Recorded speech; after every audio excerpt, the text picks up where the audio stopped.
You're listening to Rabbi Aryeh Wolbe of Torch in Houston, Texas. This is the Ask Away series on the Everyday Judaism podcast. To have your questions answered on future episodes, please email askaway@torchweb.org. Now, ask away. Good almost afternoon, everybody. It is so wonderful to be back here for Ask Away number 36. To those of you watching and listening online, please send your questions to askaway@torchweb.org, and we'd love to address your questions in an upcoming episode. Ron's got a question. He's got a three-part question. Perfect. First part, can you summarize the history of Torch? Happily. Second part, what is the connection between Torch and Chabad? Third question, what are Torch's plans for attacking Iran? Okay, great questions. So first is the history of Torch. In 1998, let me start even earlier. 1992, I believe it was, there was a foundation of a new organization called Project Seed.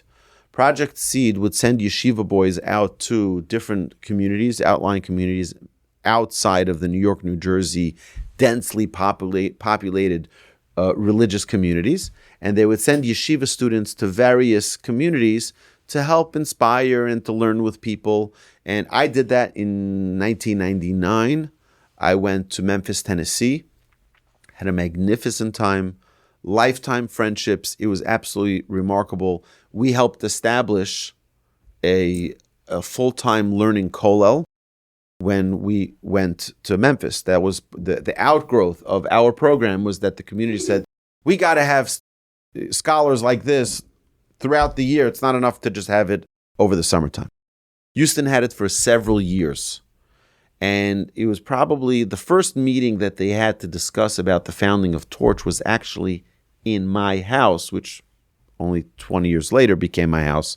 But in 1998, they established an organization called Torch. Who's they? There are 5 members of the community: Dr. Monk, Gedalia Pollack, Eitan Merwis, Rabbi Wender, and Cameron Sassoon. These are 5 members of the Young Israel community. They were enthralled by having these young yeshiva students come to Houston and to learn with them over the summers, and they were just the inspiration and the energy was just palatable, and everyone wanted to have more. So what happened was that they decided, we're going to bring in 4 rabbis with a new organization that they founded called Torch, the Torah Outreach Resource Center of Houston. And we're going to bring those rabbis in, and they will learn with us, and they will do great things for our community to help build it up.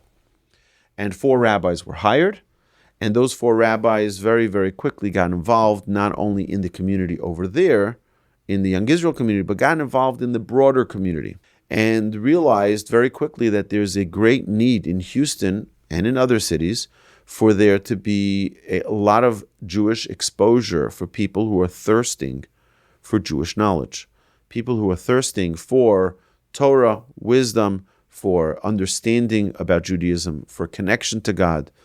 And Torch made it its mission to do outreach throughout the community. I moved to Houston not in 1998. I moved to Houston in August, the last day of August in 2005, with the intention that on January 1st, 2006, I was going to replace the director of Torch, who was going from the nonprofit sector into the for-profit sector. And since 2006, I have been privileged to be part of this magnificent organization. Just so that you understand, we are only involved in Houston directly. That's our mission. That's our goal. We are involved in Houston, bringing Torah wisdom to Jews of every stripe, every color, every shape and size, of every affiliation or non-affiliation, making it accessible, making it inclusive, and making it welcoming and hopefully enjoyable for every Jew to connect to. At the end of 2006, we decided that we were going to open up a full-time kollel, not an outreach kollel, not guys who are going to go do outreach in the community as well, but just like it's basically a residency for rabbis where they get training, they learn full time, and this is like a doctor does. You go learn under another doctor before you become a doctor, a full-fledged doctor. Same thing with rabbis, and that's what a kollel is. It's for married couples. We brought 6 couples in, and about 4 or 5 years later, that full-time kollel was taken off the plate of Torch, off our budget, and became its own independently operated kollel.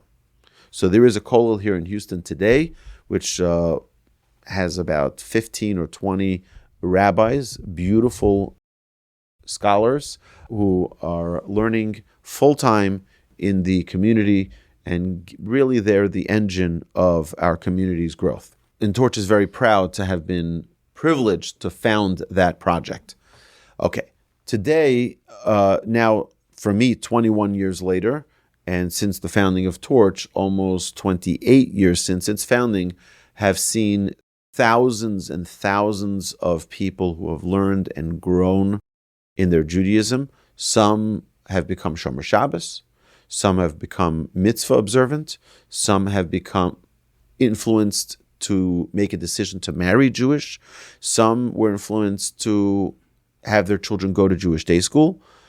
For us, our measure of success is strictly Jews feeling a connection with God. That's our goal, that's our mission. With regard to our connection, to your second question, with regard to what's our relationship with Chabad, our relationship is that we're all one nation, one soul. Torch is not affiliated with any movement, except that we're all brothers, just like I am brothers to members of the Reform movement and the Conservative movement and the Orthodox movement and the Modern Orthodox movement. We're also affiliated with Chabad. It's like we're brothers. And it doesn't make a difference what stripe or hat or no hat people wear. It doesn't make a difference. We're all brothers. And when we received the Torah, the qualification wasn't what membership you have. The qualification wasn't what Hasidic dynasty you were from, but rather you're a member of the tribe. That's the unity that we share with everyone else. With regard to our plan to attack Iran, you're a week and a half late. We already started our attack last Saturday morning, and we're on it. We've got full control, and thank you, Tucker and Candace, for bringing awareness to our involvement in that. Yes, I am busy all day when I'm not here teaching Torah. I'm busy strategizing with Pete Hegseth, our Secretary of War, with the head of the IDF. I'm very close contact, which is why I don't have enough time to teach more classes. I'm just busy strategizing and building tunnels under our... I can't talk about it, okay? But we're very busy. We're very, very busy with that. So I hope I sufficiently answered your question, but you have a follow-up. I just put together a brochure about Torch, and we list the majority of the things that transpired in Houston since our founding by members of Torch. And it really is a very, very remarkable list of accomplishments, and we're very, very proud of them. Thank you. So thank you. Thank you for being here, and thank you for asking that question, because I don't really get a chance to talk about Torch that much, and I love Torch so much. So I'm really honored. I really consider it a tremendous, tremendous privilege to be here in Houston with Torch. All right, next question.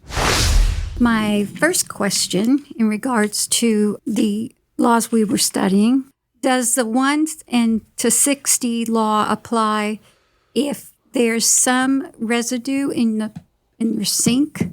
And this is after the cooking and stuff starts, so not when you first... So you're not talking about a mixture in the food. You're talking a mixture on the surface of the sink. So by mistake, you poured your milk into the meat sink. Yes. What do you do in such a case? So that's a different story. That really depends on what the qualification of that meat sink is. Let's just give that example. So you have a meat sink, and by mistake, you poured your cereal milk into the meat sink. So first was that sink used with steaming hot, meaning hot enough that you can burn your hand on it, meat, liquid, in that sink in the last 24 hours? The answer is most likely not. No. Second is that what you spilled in there hot? No. It's cold milk, right? Now, if it was hot milk, it's a different story. I would probably recommend that you kosher that sink. But since it was cold, you wash it down and that would be sufficient. Now, my wife is listening to this and she says, you're out of your mind. They have to kosher the whole kitchen, turn over the kitchen, right? Okay. Regarding the letter of the law, you would not be cold and cold. You will not need to kosher it. So it's the same as normal. Correct. Okay. However, you should wash it, clean the area well, so that that residue doesn't affect things later. Because when you're dealing with chicken, you're dealing with meat and other things that are in that sink, perhaps, you wouldn't want that mixture to be there as well. Okay. Okay, my next question is, does kitniyot include rice? Okay, so yes, the custom that we have today is that beans, all legumes, and rice are all included as part of kitniyot, corn as well, and are not eaten by the Ashkenazi community during the 8 days of Pesach. All right, thank you. You're welcome. Rabbi, another 1 in 60 question. I was listening very closely, and I think I understand what you said. Please correct me. If you find the offensive item, 1, to a ratio of 60 of okay, before the day of Pesach, you can apply the 1 in 60 rule. But if it's after Pesach begins, you cannot do that, even if you throw out the one offensive item. Right. So here's the thing. Again, so let's just give an example, okay? Yeah. Imagine you have chicken soup and a piece of your middle of chopping your chicken soup. It's hot, it's bubbling, okay? You're middle of cutting your cheese, your brick of cheese that you have, any type of cheese, feta cheese, whatever your favorite cheese is, and the cheese goes whoop right into your soup. That's not a liquid and liquid, that's a solid. Solid is a different law, okay? It's a different understanding. You have to take it out, yes. Right now, the residue that was left, if it's visible and if it's something that you can take out, you still have to take it out. The question that we would ask to just clarify this is, okay, liquid and liquid, it's a mixture right away. But a solid in the mixture, you got to take out the solid. A solid in the liquid, you got to take out the solid. Liquid and liquid, again, it's mixed in. So it's batal b'shishim. It is nullified by the 1 to 60th ratio. But what happens if you have 60 cans of tuna and in that mix, 1 can of something not kosher got mixed in? The tuna are all kosher. They don't have their labels. 1 can fell in there. It looks exactly the same, is now in that mixture. Now, that's not a liquid mixture. That's a solid mixture. You have no idea. Any one of those cans could be the non-kosher. So the halacha would say that you take that one, any one, throw it out, and now what's left is kosher. Each one is in a jar. It's a closed jar. So you take one jar. No, but you don't know which one it is. It's mixed in there. You have no idea which one it is. You take the jar and you throw it out. One jar, any jar. You take one of the 60, you throw it out, and the assumption is that you threw out the one which is the non-kosher. Only if you discover it before the day of Pesach. On the day of Pesach, it's too late. You got to throw everything out. Those are just the laws of 1/60 of the ratio regarding laws of kosher. Now, regarding Pesach, right, you're correct with that. If you find it before Pesach, the mixture of non-chametz to chametz, then correct. Before Pesach, the law would be different than on Pesach. Okay. Thank you for the clarification. Pass it on to David. Rabbi, when you were talking about a piece of bread in the well, and that tainted all the water in the well, so what happens with the walls of the well and everything else? I mean, is there a special cleaning procedure you'd have to do? You mean for next year or? No, like when you're talking about for Pesach now, if a piece of bread got into the well, the water, that you have to negate all that water, right? Right. So you just can't use that water on Pesach. By the next year, it'll already have cleansed itself. Okay, so you could use it later. Typically, there's no need. I don't know why bread would fall in, but imagine someone was in the middle of eating their lunch when they're about to draw water out of the well and they drop their sandwich in there, right? So now the whole well is chametz, Okay. right? By the time next year comes around, it should be not. But you have to wait the full year. Well, this year it's already not good for this year. Okay. And that's why, by the way, people have these stringencies on Pesach with regarding vegetables, with regarding the real serious stringencies that people have with regard to Pesach, these 8 days of Pesach, about making sure that they are performing the mitzvah of Pesach in the absolute most pristine way. Could you use that water after Pesach? Or Yeah. Okay, you don't have to wait 365 days. No. So You can as use soon the as water right Pesach's after. over, Yeah, then no you problem. use it. The only concern is regarding the bread that's in there. Right. And there's no restriction to eating bread after Pesach. Okay, got it. But I would just recommend that they nullify that bread because you don't want it to be chametz she'avar over Pesach, which is, we'll talk about, chametz that has been passed through Pesach in the possession of a Jew. So if, for example, a Jew has a distillery where they produce beer, which is not kosher for Passover, or bourbon, which is not kosher for Pesach, or whiskey, which is not kosher for Pesach, and it's owned by a Jew over Pesach, it's a big problem regarding purchasing that. There are actually bourbons. My son knows exactly which ones. He knows, he studied it. And there are some bourbons that are owned by Jews and are not sold to a non-Jew for Pesach. So let me just explain this, just so, because once we're at this topic. So what do? You get rid of all the chametz in your house? No, you don't get rid of all the chametz in your house. Sometimes it's impossible. Sometimes it's a big loss. You can throw out. You have 25 boxes of cereal. You're going to throw them out now because it's chametz? No. What you do is you go to the rabbi, and the rabbi will sell your chametz for you to a non-Jew. So during the days of Pesach, that chametz does not belong to you. We have on our cabinet that gets sold to the non-Jew, it says, sold. It does not belong to us. All of the whiskey is covered, and it does not belong to us. It's not ours. And if we get a knock on the door by a non-Jew who says, I'm the guy, here's my contract, I bought the alcohol from your rabbi, well, welcome in, and he can take his alcohol. It's his. True story. Okay, that's the way it works. And in every single home, in the form, we'll have those forms here before Pesach. In those forms, you will have a list of all the areas that are being designated as sold. So it could be your pantry, it could be your freezer in the mudroom, it could be your alcohol in the bar, it could be, different things that, these are the things that we're selling. You have to tell them exactly where it is. Where is it located?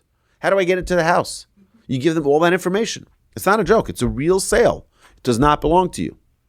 It belongs to the non-Jew. And then after Pesach, the rabbi will go back to that non-Jew and say, would you be so kind and sell it back to me?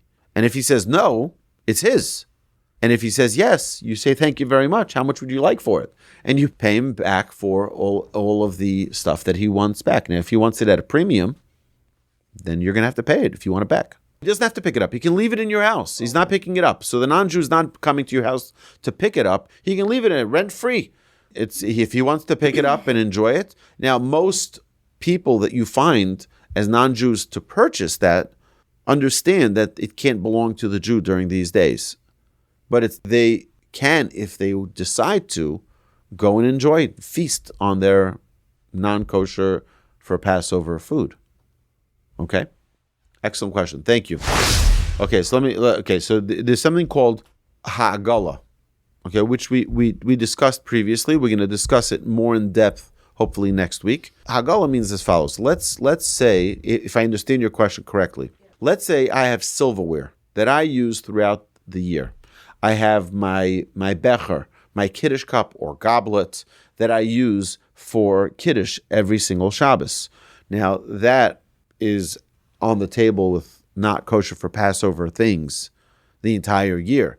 You have challah on the table. You have other non-kosher for Passover foods. So now I want to use it for Pesach. I don't have many goblets. Right? I want to use mine. So what do? It was used throughout the year with non-kosher for Passover.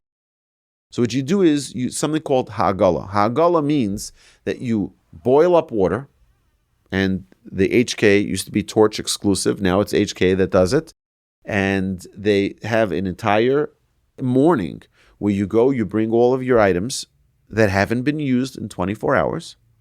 It has to be a 24-hour period of it not being used. It has to be fully cleaned. And they'll take that silver goblet and put it into that boiling hot water, that's bubbling water. And now it's like brand spanking new. It's brand new. It's now like it's never been used, because anything that was perhaps on it, not kosher for Passover, has been burnt off by the boiling water. So that's one. You can use that for your cutlery. You have silverware that you use. Disposable stuff. Yes. Okay, very good. So they actually have, if you go, you ever wonder, like, why does silver foil need to be kosher? Why does plastic plates and disposable cups need to have an OU, a kosher certification on it? That's because they don't make those plastic cutlery out of thin air. They make it from something. What are they making it from? Sometimes they could use oils and fats from non-kosher sources. So that could be a problem. So what you can do is you can go to the store and you can find, I'm sure if you go to Harova, this is the Harova market, you'll find kosher for Passover disposable stuff. You'll find pans that are kosher for Passover.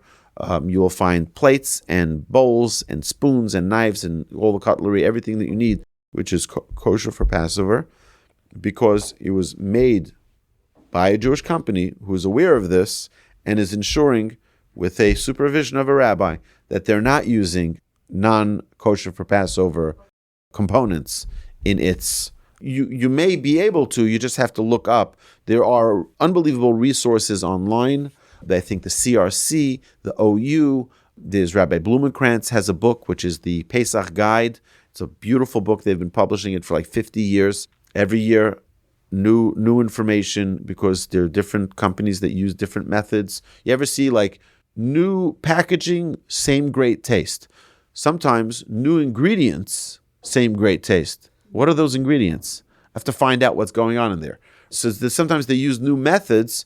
You have to. That's why it's important for every year to be updated in what is and what isn't. Okay, in those books they will talk about it. If you look under disposable, you'll be able to find the full list of what is and what isn't, what company, what brand, everything, every single detail is on there. Hopefully, all right. The idea that we don't eat matzah is because we want to come to Pesach and have an appetite for matzah. Okay. And if we're going to be eating matzah all the way to the date of Pesach, we're not going to come in with an excitement and with an appetite to eating that matzah, said matzah. So we want to ensure that we are doing everything we can to be clean from matzah till Pesach, from Rosh Chodesh, those 14 days. I can have a matzah in my house, Right. for Rosh Chodesh, Yeah. if it's sealed. Can I use Even it if for it's open. No, but I can have for Passover. Can I eat that matzah if it's a Just closed the only box? restriction is eating. The only restriction Okay. is eating. There's no restriction in having matzah. You can have. There are people who love matzah. They have it throughout the year. There's also non-kosher for Passover matzah, so just be aware of Yeah, I that. know, yeah. There's also non-kosher for Passover matzah because they're using ingredients there which are not kosher for Passover. So it's matzah, which is a Pesach food, but it's not kosher for Passover. You have to be careful, make sure that it is kosher for Passover, the matzah that you purchase. Okay, Yeah. so I just sell it with my Sell it chametz. with your chametz, yeah. All right. Okay, great. The honey and the spices. If it's Passover, but I open before Passover, can I still use it with chametz? With chametz, yes. It's the same honey for Passover, even if it's for Passover. Right. So if I open the custom of the Jewish people has been that the food for Passover is only food for Passover. Okay. The ingredients for Passover are only ingredients for Passover, and we keep them completely separate from our non. So if let's say you have salt and pepper and paprika and chili powder, whatever it is that you have, which is kosher for Passover, but you use it for during the year, you don't use the same ingredients for Passover. You have separate ingredients. We have an entire shelf in our freezer, which is sealed off from year to year, which is all of our Pesach ingredients. That's not used for the rest of the year. We take them out for Pesach, and we use them for Pesach. And then when we're done Pesach, we put them right back in the freezer, and to ensure that they're not being used for any other purpose. Now, what some people do is they start, if they know it takes them about a year to get through it, they buy it for Pesach, and then use it from Pesach to the rest of the year, and then every year they buy it new for Pesach. But the idea is we don't use what we use during the year for Pesach, okay? So if a person is born, well, I say like this, that when you get married, God willing, make sure you marry a Sephardic Jew, so then your customs will be Sephardic. Yeah, I would say that you follow what your sponsoring rabbi teaches you to do, and then when you get married, hopefully you get lucky and marry a Sephardi boy, and then you can eat all the rice you want on Pesach. But it's actually a good question to ask your sponsoring rabbi, so I would recommend you do that. Can I sell my Chametz by myself, or I need to do it through the rabbi? I normally do it through the rabbi, but I just want to know.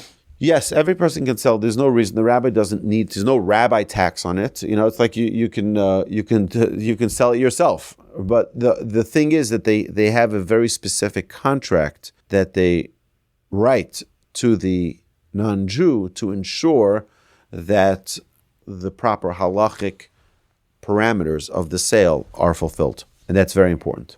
It's better to go through the rabbi, but it's not an obligation. Definitely not. It's just like things that are not under HKA can still be kosher, right? You don't have to buy lettuce that says HKA. You can actually grow the lettuce in your own backyard and check it for bugs, and it's kosher. Kosher not by HKA, local Houston Kosher Association. It could be kosher by me, by you. You understand? So it doesn't need to be. There's no monopoly on kosher. Kosher is God decides what's kosher or not. They're helping us in that process of acquiring. It's easier, no question. It's easier. Terrific. Thank you. Let's pass the microphone. Back for more. One more. Today being the special day that it is, and so just remind me, what's the special? Every day is special. Well, today's a special day in which we changed the clock? We changed the clock. Okay, yes. Benjamin Franklin did not exist during ancient biblical times. He created it. So how does the difference between daylight savings time and central regular time affect what we do for Pesach and Shabbat? Well, the times really, the only thing that changes is that we have more time on Friday to prepare for Shabbos. We also have, you have more time during the day. Well, if you wake up the same time, your day is a little bit longer with light. The times for prayer change slightly. The times for Shabbos coming in and out is changed. So it's an hour later that we begin the Shabbos, and an hour later that Shabbos departs. But the determination of when Shabbos or a holiday based on starts, sunrise and sunset. That's right. It's not really related to it at all. No. So it's not changing anything in our observance of it. It's just the time actually changes. But we always go by the sunset and sunrise. Right. And stars out. Right. So it doesn't matter what the clock says. Doesn't make a difference, correct. The clock will be adjusted to the actuality, not the actuality to the clock. Correct. Okay. Good question. Thank you. And now, Carlos, go for it. The rabbi, he taught us to see Hashem in everything. Correct. So what was the point of Hashem saying on that day, I will hide my face? That's part of sometimes when a parent says to a child, no, the child can sometimes learn more than from the parent saying yes. Okay, sometimes we learn more from the no than from the yes. And it's part of, I'll give you an example. My rabbi asked, well, everything is for a purpose. Hashem creates everything for a purpose. So what's the purpose of a mitzvah that has no meaning? It means there is a purpose, but we don't know what the purpose is. Like the red heifer, which we just read this past Shabbos, Parshat Parah. Right? So the red heifer, we don't know the meaning for it. So what's the meaning of having something that has no meaning to us? Well, the meaning is that we just follow what God says, even if we don't understand it. That means we don't only observe things and do things because God is shining a light on us. We do things because Hashem commanded us. And even if we don't see the light, Hashem still loves us. So if a parent punishes their child, does it mean the parent doesn't love the child? No, because they love the child, they punish the child. Now, if I'm putting on my parenting class hat on, I would tell you that avoid punishments for your children as much as possible. The best thing you can possibly do for your child is not punish them. Punishment is a last resort. There was a rabbi who came to my grandfather and said he just got promoted to becoming principal of a school, and he wanted to know at what point can he punish students. So my grandfather gave him a non-answer. He asked him in the process, which school, who's your superior. He asked him all the information. As soon as he left, he called up the principal. He says, get rid of this guy, because all he wants to do is punish the students. That's the question you're asking? When you can punish? That's not a good educator. But when there is a punishment, when there's a tremendous amount of love, a child can learn a lot. And us children of Hashem, when Hashem punishes us, that's the time, sadly, when we learn the most. You know, we're compared to the olives. The olives, when does it bring out the best of its oil? When it gets smashed. Sometimes we learn most, we become the best when we get smashed. That's why the only oil that was used in the temple was olive oil. Pure, pristine. Because it was a reminder every day, when you get crushed, sometimes you bring out the finest fruit. You bring out the finest results. My dear friends, any other question? My dear friends, have an amazing week. I look forward to continuing our learning and our growing. For those of you online who want to be part of this program, please email your questions to askaway@torchweb.org. We look forward to hearing and responding to your questions in a timely fashion. Have a great week, everyone. You've been listening to Rabbi Aryeh Wolbe on a podcast produced by Torch, the Torah Outreach Resource Center of Houston. Please help sponsor an episode so we can continue to produce more quality Jewish content for our listeners around the globe. Please visit torchweb.org to donate and partner with us on this incredible endeavor.